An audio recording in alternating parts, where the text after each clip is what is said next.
Página 64. Capitalismo y esclavitud, por Eric Williams, 944. Capítulo 2. El desarrollo del tráfico de esclavos. La mercancía era el hombre negro. Los esclavos negros fueron la fuerza y el músculo de este mundo occidental. La esclavitud de los negros exigió el tráfico de esclavos negros.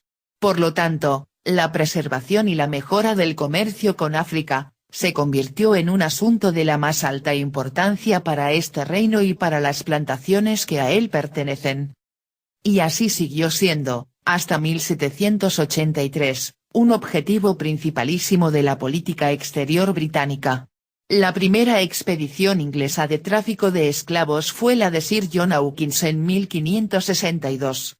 Como tantas empresas isabelinas fue una expedición de filibusterismo que contrariaba el arbitraje papal de 1493 que hacía de África un monopolio portugués. Los esclavos obtenidos fueron vendidos a los españoles en las Antillas. El tráfico esclavista inglés mantuvo un carácter desganado y poco definido hasta el establecimiento de las colonias británicas en el Caribe y la introducción de la industria azucarera. Cuando finalizaron, hacia 1660, los levantamientos políticos y sociales del periodo de la Guerra Civil, Inglaterra estaba lista para lanzarse decididamente sobre una rama del comercio cuya importancia para sus colonias de azúcar y tabaco en el Nuevo Mundo empezaba ya a ser apreciada plenamente. De acuerdo con las normas económicas de la monarquía de los Estuardo, el tráfico de esclavos fue confiado a una compañía monopolista, la Company of Royal Adventurers, que comerciaba con África y que fue encomendada a esta labor en 1663 para un periodo de 1000 años.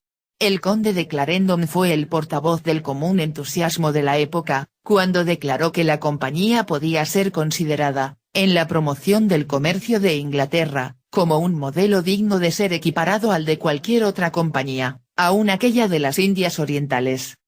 Esta predicción optimista no se realizó, como resultado, principalmente, de pérdidas e inconvenientes causados por la guerra con los holandeses y en 1672 se creó una nueva compañía, la Royal African Company. La política del monopolio, de cualquier modo, permaneció intacta y provocó determinada resistencia en dos sectores, los comerciantes costeros, que luchaban para quebrar el monopolio de la capital y los colonos en sus tierras, que pedían el libre comercio de negros, vociferando con tantas ganas como lo harían 150 años más tarde al oponerse al libre comercio del azúcar. El sector intelectual mercantilista se hallaba, en este asunto, dividido. Postlewaite, muy prolífico escritor mercantilista, quería la compañía, toda la compañía y nada más que la compañía. Joshua G. ponía el énfasis en la frugalidad y el buen manejo del comerciante privado. Davenant, uno de los economistas y expertos financieros más hábiles de su tiempo, se opuso, primeramente, al monopolio, y más tarde cambió de parecer, aduciendo que otras naciones consideraban necesarias las compañías organizadas y que la compañía habría de ocupar el lugar de una academia, para adiestrar un número indefinido de personas en el conocimiento regular de todos los asuntos relacionados con las distintas ramas del comercio africano. La acción contra el monopolio fue sucintamente expresada por los comerciantes libres, o intrusos, como se les llamaba entonces, que se dirigían a la Cámara de Comercio en 1711. El monopolio significaba lo siguiente: las compras que los manufactureros británicos realizaban para vender en la costa de África, el control de los barcos empleados en el tráfico de esclavos, la venta de los negros a las plantaciones, la importación de los productos de las plantaciones, este gran círculo del comercio y la navegación del cual dependía el medio de vida, directo e indirecto de muchos miles, estaría bajo el control de una sola compañía. Los colonos, a su vez, se quejaban de la calidad, los precios y las entregas irregulares y rehusaban pagar sus deudas a la compañía. No había nada de raro en esta oposición al monopolio del comercio de esclavos. Monopolio era una palabra fea, que despertaba recuerdos de la tiranía política de Carlos I, Aunque ningún comerciante libre de la época podía haber tenido la menor idea de las visiones, todavía más feas, que la palabra habría de conjurar 150 años después cuando fue asociada con la tiranía económica del colono azucarero de las Indias Occidentales. En cualquier caso, en la última década del siglo XVII la corriente económica se dirigía decididamente contra el monopolio. En 1672 el comercio del Báltico se abrió y el monopolio de la Compañía del Este fue derrocado. Una de las consecuencias más importantes de la gloriosa revolución de 1688 y de la expulsión de los Estuardo fue el ímpetu que todo ello dio al principio del libre comercio. En 1698 la Compañía Real Africana perdió su monopolio. El derecho al libre comercio de esclavos fue reconocido como un derecho fundamental y natural de los ingleses. En el mismo año los Merchants Adventures de Londres fueron privados de su monopolio sobre el comercio exportador de telas. Un año después el monopolio de la Compañía Muscovy fue abolido y el comercio con Rusia fue declarado libre.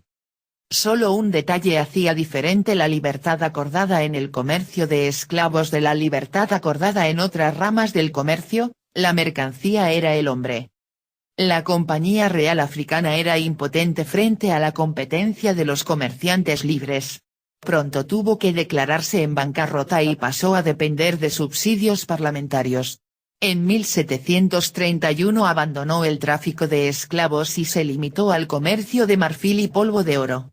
En 1750 se estableció una nueva organización, la llamada Compañía de Comerciantes, que operaba con África y que contaba con un consejo de 9 directores, 3 de ellos provenientes de Londres, Bristol y Liverpool. De los traficantes de esclavos inscritos en 1755, 237 pertenecían a Bristol, 147 a Londres y 89 a Liverpool. Con el libre comercio y las crecientes demandas de las plantaciones azucareras, el volumen del tráfico de esclavos británicos se elevó enormemente. La Compañía Real Africana transportó, entre 1680 y 1686, un promedio anual de 5.000 esclavos.